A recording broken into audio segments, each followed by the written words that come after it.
श्री गणेश भगवान की जय। चौथ माता की जय। बहुत समय पहले की बात है। एक नगर में देवरानी जेठानी रहती थी। जेठानी अमीर थी और देवरानी गरीब थी। देवरानी गणेश जी की भक्त थी। देवरानी का पति जंगल से लकड़ी काट कर बेचता था और अक्सर बीमार रहता था। देवरानी जेठानी के घर का सारा काम करती और बदले में जेठानी बचा हुआ खाना, पुराने कपड़े आदि उसको दे देती थी। इसी से देवरानी का परिवार चल रहा था। माघ महीने में देवरानी ने तिलचौथ का व्रत किया। 5 आने का तिल व गुड़ लाकर तिलकुट्टा बनाया। पूजा करके तिलचौथ की कथा सुनी और तिलकुट्टा छीके में रख दिया और सोचा कि चांद उगने पर पहले तिलकुट्टा और उसके बाद ही कुछ खाऊंगी। कथा सुनकर वह जेठानी के यहाँ चली गई। खाना बनाकर जेठानी के बच्चों से खाना खाने को कहा तो बच्चे बोले, माँ ने व्रत किया है और माँ भूखी है। जब माँ खाना खाएगी हम भी तभी खाएंगे। जेठ जी को जब खाना खाने को कहा तो जेठ जी बोले, मैं अकेला नहीं खाऊंगा। जब चांद निकलेगा तब सब खाएंगे, तभी मैं भी खाऊंगा। जेठानी ने उससे कहा कि आज तो किसी ने भी अभी तक खाना नहीं खाया, तो तुम्हें कैसे दे दूं?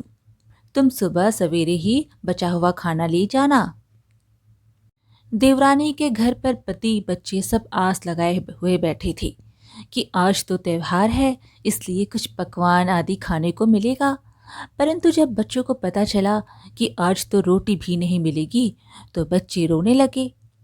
उसके पति को भी बहुत गुस्सा आया।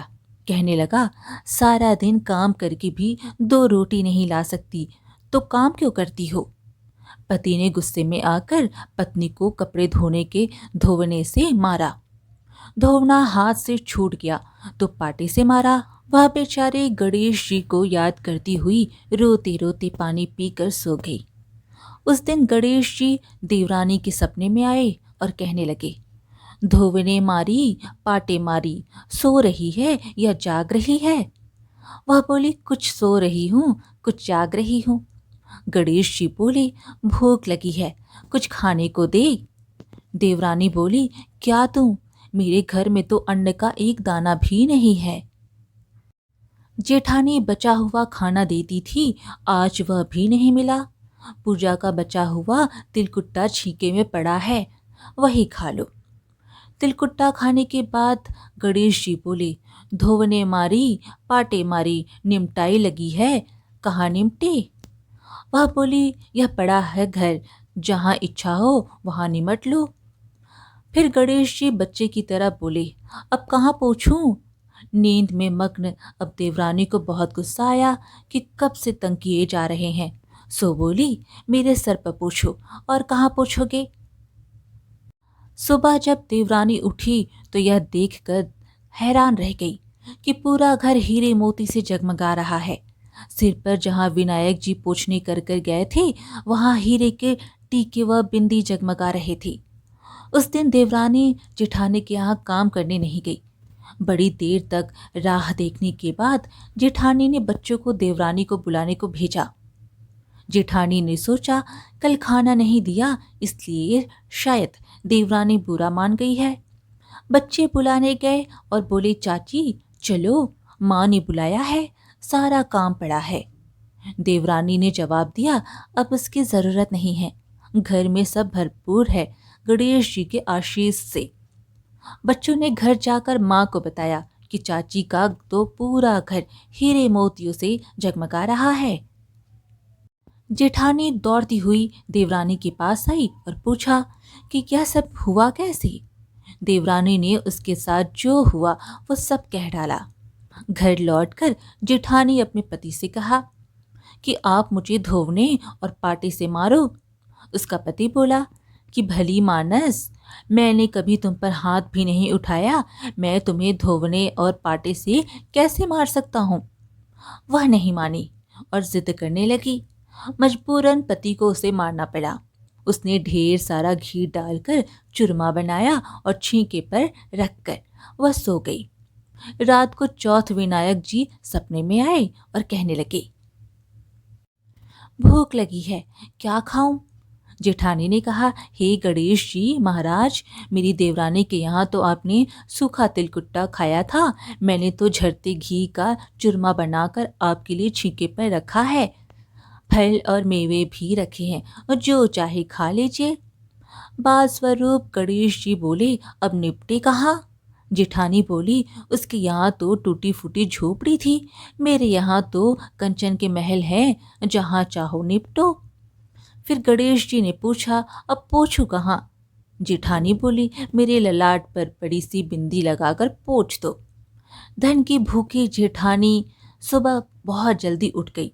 सोचा घर हीरे जवाहरात से भर चुका होगा, पर देखा तो पूरे घर में गंदगी फैली हुई थी, तेज बदबू आ रही थी। उसके सिर पर भी बहुत सी गंदगी लगी हुई थी।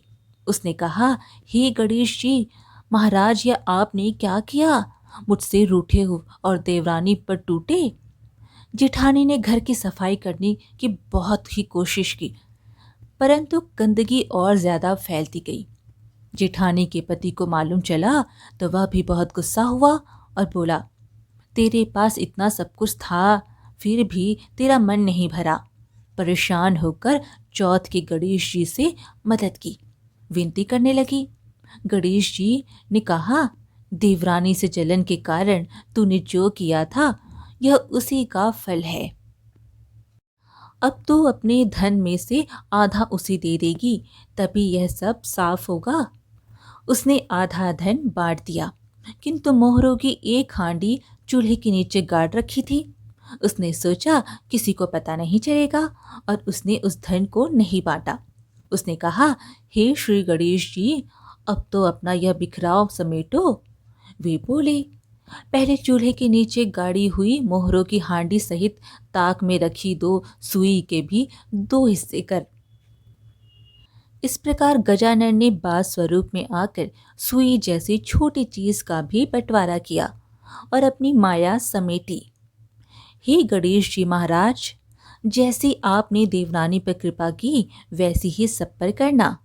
कहानी कहने वाली, सुनने वाली व हुंकारा भरने वाले सब पर कृपा करना, किंतु जेठानी को जैसी सजा दी वैसी किसी को मत देना। बोलिए श्री गणेश जी महाराज की जय। चौथ माता की जय। इस प्रकार आज की कथा यहीं पर समाप्त हुई। फिर मिलेंगे एक और धार्मिक कथा के साथ। वीडियो अच्छी लगी तो लाइक शेयर ज़रूर करें और चैनल को सब्सक्राइब करना बिल्कुल ना भूलें। धन्यवाद।